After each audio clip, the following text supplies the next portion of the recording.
ይዘኝ ትሄዳለህ? ለምን አሰብ ስለማላውቀው ነው። እርግጠኛ ነሽ? ዋናው ገንዘብ አይደል እንዴ? ምን አስጨነቀው? ዝም ብለሽ ሰደኝ። አሮስ ሻም እንዳሰስብሽ የኔናት ይሰማም እንጂ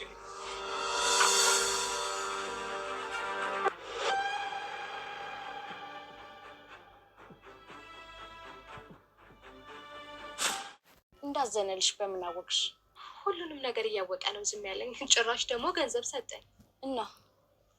እናማ መድብል እንደዚህ ከራራልኝ ያው ብሩክም ትንሽም ብትሆን ይቅርታ ልብ ሊኖረው ይችላል። እኔ ይቅርታ አረግልሻል ብዬ አላስብም፣ ግን ሂጂና ይቅርታ ጠይቂ። ምክንያቱም ከዚህ በኋላ ችግር ውስጥ መግባትሽ ነው። ምን እንደምትይ ይገባኛል።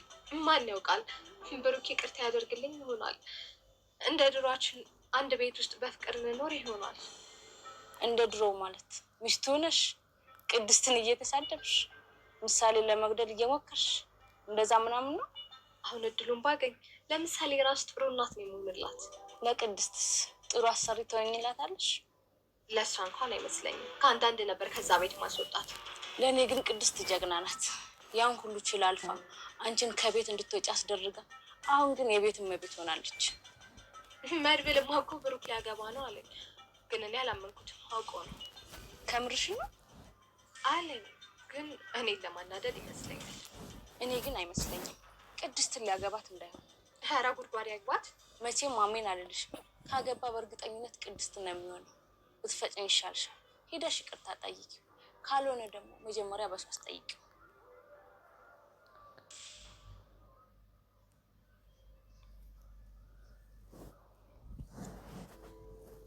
እወዳለሁ በይ።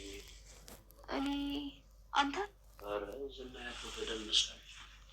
አዎ እወዳለሁ በይ። እስካሁን ጤነኛ ትመስለኝ ነበር።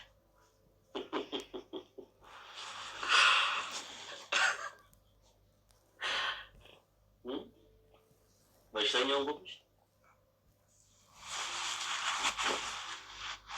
እንደው ጤነኛ ሁኚ ነሽ። በሽተኛ ብሆን እንደዚያ ነው ከአንድ ነገር በስተቀር በሁሉ ነገር ጤነኛ አክባሉ ላይ ሞገስ ብሩክ ጋር እንደምትዋደደው ነግሮኛል። ለአርባሽ ካለሽ አይነሽ እንዳታሽ። እንዴ ይሄንንም ነገርሽ? አዎ ብሩክ ጥሩና ታማኝ ባል የሚሆን ይመስለኛል። አሁን ላይ እንግዲህ ከተሳካልኝ አንደኛ ሚዜ ነው ማደርግሽ። እኔ እኮ ሚዜ ሆኜ አላውቅም፣ ሰርግ ተካፍዬ አላውቅም። አሳፍርሻለሁ። ዝናራው ሲፈርም አንቺ ምን በወጣሽ ነው የምታፍሪው? እሱ ነው ደብቆ ያስቀመጠሽ። እሺ ግን አንቺስ ብሩክን ትወጂዋለሽ? አንቺ ሞገስን ትወጂዋለሽ? ነፍሴ እስክትወጣ ነው። እኔም እንደዛ። ወይዘሮ ማህሌት ዛሬ ደግሞ በአዲስ በሌላ ዙር መታልናለች። አይገርምም ጋይስ አይገርምም ትላላችሁ። እንግዲህ የማገባባት የሌላባት ሴትዮ አሁን ደግሞ አንዱ ስትለው አንዱ ብዙ ነገሮች ሞክራ አቅቷት ማለት ነው። አሁን ደግሞ ሌላ ነገር ጠንስሳ መታለች። ምን አትሉም? ይሄንን ደላላው ጋር ሄዳ ደግሞ ማለት ነው ቅድስቴን ምን በልልኝ ይዘኝ ሄድ ያላለችም ምን ልትል ነው? አሁን ደግሞ የቅድስት ፍቅረኛ ነው እሱ ብላ ከእንትና ጋር ለማጣላት የምታደርገው ነገር ነው ወይስ አላቅም። እውነት ለመናገር ማለት ነው። ወይኔ ማህሌት ግን ምን ሆና ነው እንደዚህ የምትሆነው?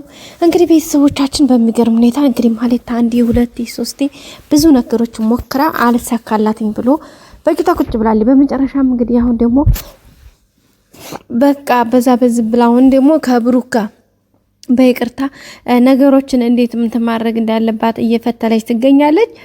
መድብል እንግዲህ መንገድ ላይ አግኝቷት 50 ብር ሰጥቷት ሄዶ ነበርና ያችን ብር ደግሞ አለ ምክንያት አልሰጠኝም። ይሄን ያኔ ከልቡ አስገብቶኛል መሰል ቅብጥርሴ እያለች ተከባጥራለች። አይ ልፊ ብሎሽ እኮ ነው አንቺን ምንሽ ነው አሁንም ከልቡ የሚያስገባሽ መድብል እንኳን አይደለም ከልቡ ሊያስገባሽ ይቅርና ማለት ነው ባይኑ ራሱ ባያሽ ደስ ይለዋል። ለዚያ መጥተሽ ስለተዘፈዘፍሽበት እንጂ ማለት ነው። እና ቤተሰቦቻችን ዛሬ እንግዲህ ይሄንን ደላላውን መርዙን መርዞ ደላላው ጋር በዚህ ብላ ስልኩን ደውላ እንግዲህ ቅድስት ጋር ሌላ አጀንዳ ለመፍጠር ተፍተፍ እያለች ነው የምትገኘው። ማለት በቃ አሁን ቅድስት ምንም ትዝ ያላት ነገር የለም። እሷ ግን አሁን እንግዲህ መርዞ ደላላውን የብር ይከፈልሃል ተብሏል። እሱ ደግሞ ያው ብር ካገኘ መርዞ እንደሆነ ምንም ችግር የለበትም እናቴ፣ ሰው እንገላለን እናነሳለን፣ ምን መርዞ የማይሰራው ስራ የለውም። ስለዚህ አሁን ደግሞ ብር ይከፈልሃል ስለተባለ እንግዲህ ከማህሌት ጋር ተጣምሯል። አሁን ማህሌት ጋር ገባ ማለት ደግሞ መርዞ ደላላው ከነ ዝና ጋር የማይገናኝበት ምንም ምክንያት የለውም ማለት ነው። ዝና ጋር ሲገባ ደግሞ መርዞ ደላላው ያው ዋና ተዋናኝ ይሆናል። እንግዲህ አንድ ቀን መድብል ኮቴውን ብሎ ስቲዲፋለን ድረስ እንግዲህ እኮ ደግሞ በጣም ነው የሚፈራው። እንኳን አይደለም እሱ ይቅርና እንኳን ሌሎቹ ዳጣን ራሱ ሲያያት እኮ እንዴት ነው የሚንቀጠቀጠው። ግን ያው እና ውድ ቤተሰቦቻችን እንግዲህ ማህሌት ተረወይኔችን ሴትዮ አንድ ነገር በሉልን እንደው አቀጥላ ደፋን ነው። አሁን ደግሞ ቅድስቴ ልትፈታተን ነው ታውቃላችሁ። ቅድስቴን አሁን እንግዲህ መርዞ ደላላው እንደሚያፈቅራት ምናምን እዛ አሽቃብጣ ከዛ መድብልን የራሷ ለማድረግ ማነው ብሩክን የራሷ ለማድረግ የምታደርገው ስትራቴጂ ነው ይሄ። በነገራችን ላይ መርዞ አሁን ሲያዝ ስትገረፍ ታወራዋለህ። እነ መድብል የሆነ ሰው ሲያገኘው እኮ ስለሚለፈልፍ ችግር የለውም። ወይዘሮ ማህሌት አሁን ያው ከደላላው ጋር ሆና ወደነ ብሩክ ቤት ሄዳለች። ግን ያው አይሳካላትም። ደስ የሚለው ነገር ማህሌት ብዙ ነገሮችን ተሞክራለች። ሙከራ ላይ ጥሩ ናት፣ ግን መጨረሻው ደስ ማለት አይሳካላትም። ደስ አይልም፣ አይሳካላትም። ዋናው ትልቁ ነገር እሱ ነው፣ ደስ የሚለው ነገር ማለት ነው እንጂ መርዞ ደላላው እንግዲህ ያው የብር ጉዳይ መርዞ ችግር የለበትም። እንግዲህ ሰው ግዴል ቢሉት ለራሱ ሊገሉሉ ይችላል፣ ያገናኛል። ምክንያቱም እሱ ዋናው ነገር ትልቁ ነገር በገንዘብና ገንዘብ ነው። ገንዘብን የሚያገኝ ከሆነ ምንም ችግር የለበትም። ሌላው ዝና ደግሞ እንግዲህ ከመድብል ጋር ደውሎ እየዛተበት ነበር። መድብልም እንግዲህ ልኩን ነግሮታል። አርፋችሁ ከተቀመጡ እኛ ካሁን በኋላ ከእናንተ ምንም አንፈልግም፣ ወንድማችን ነበር አግኝተናል እያለው ነበረ። ዝና ደግሞ ያን ሁሉ ሚሊዮን ብራችን ከስሮ ያንን ብራችንን አምጡ፣ አለበለዛ ደግሞ አንፋታችሁም እያለ ነው የሚገኘው።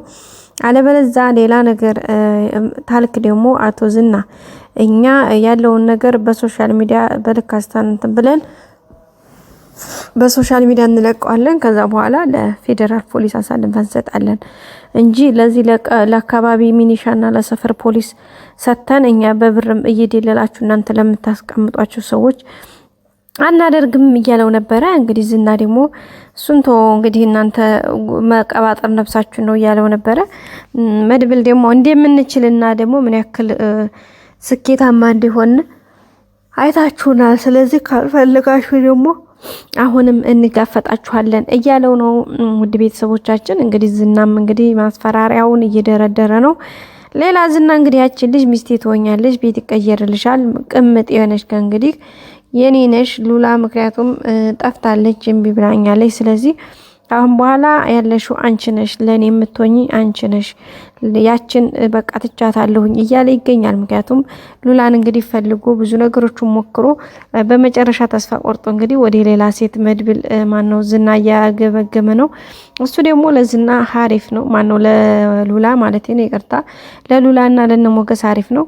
ግን ሉላ ደግሞ ሌላ ጠብቅኝ ውስጥ ገብታለች። እሱም ምንድን ነው እንግዲህ የሰውየው ጠበቃው የሚባለው ሰውዬ በጣም እያስጨነቃት ነው የሚገኘው።